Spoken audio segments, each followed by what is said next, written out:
2024년 12월 3일 비상계엄이 성공했다면 공무원들은 어떻게 됐을까요? 어쩌면 공무원들은 윤석열과 내란 동조자들의 수발이 되어 계엄의 당위성을 선전하고 국민들을 색출하며 감시했을지 모릅니다. 이런 상황에서 공무원은 왜 맞서 싸우지 못하고 정부의 명령을 들을 수밖에 없을까요? 헌법 제7조의 공무원 정치 중립성의 등장은 1960년대 4.19 혁명으로 거슬러 올라갑니다. 이승만 정권의 3.15 부정선거가 직접적인 원인이 되어 관권 선거로 얼룩진 집권당과 독재정부의 부패를 바로잡고자 4.19 혁명 이후 명시된 헌법 조항입니다. 다시 말해 공무원 개인의 표현의 자유와 정치활동을 박탈하는 것이 아닌 공직사회가 부정부패에 빠지지 않도록 하는 일을 보장하고 있는 것이 정치적 중립성입니다. 하지만 1961년 5.16 군사 반란 세력들은 이를 악용합니다. 국가공무원법에 공무원의 정치활동을 일체 금지하는 조항을 신설하여 공무원을 독재자의 하수인으로 전락시켰죠. 수십 년이 지났지만 공무원의 정치 중립은 여전히 정치활동의 금지로 남아있습니다. 정치 중립의 본질은 정치활동 금지가 아닙니다. 어느 정권이 집권하든 행정에 대한 정치적 간섭을 배제하고 정치 권력에 휘둘리지 않는 것이 진정한 정치 중립이죠.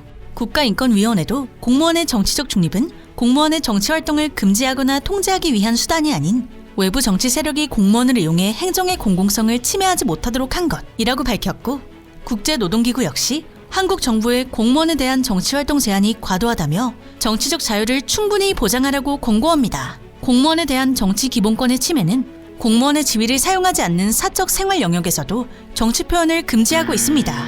이번 불법 계엄과 탄핵 국면에서도 탄핵 집회 참석을 금지하고 퇴진 촉구 현수막을 철거하였으며 내부망에 올린 글을 삭제했습니다.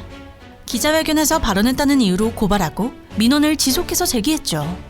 일방적인 공무원 연금 계약과 소득 공백으로 인한 노후 생존권의 박탈, 민간에 비해 한없이 모자란 임금 수준 등 불이익한 처우가 개선되지 않는 이유는 무엇일까요? 공무원에게 정치적 힘이 없기 때문입니다. 공무원의 정치 기본권이 보장되어 공무원도 정당에 가입하고 정치적 의사를 표현할 수 있어야 온전한 노동 기본권도 쟁취할 수 있습니다. 공무원 노동자들이 빼앗긴 정치 기본권을 되찾아 정치적 힘을 키운다면 노동자들의 권리를 가로막는 수많은 제도와 법을 바꾸고 위법하고 부당한 명령도 막아낼 수 있습니다.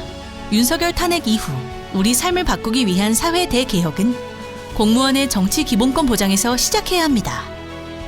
전국 공무원 노동조합은 헌법 제7조 2항의 정치적 중립성을 직무상 정치적 중립성으로 개정하기 위해 조직 내 전담기구 설치, 정치기본권 쟁취 연대체 구성, 국회 사업 등을 벌여낼 예정입니다. 권력의 하수인이 아닌 국민을 위해 복무하는 공무원. 정치기본권이 그 시작입니다.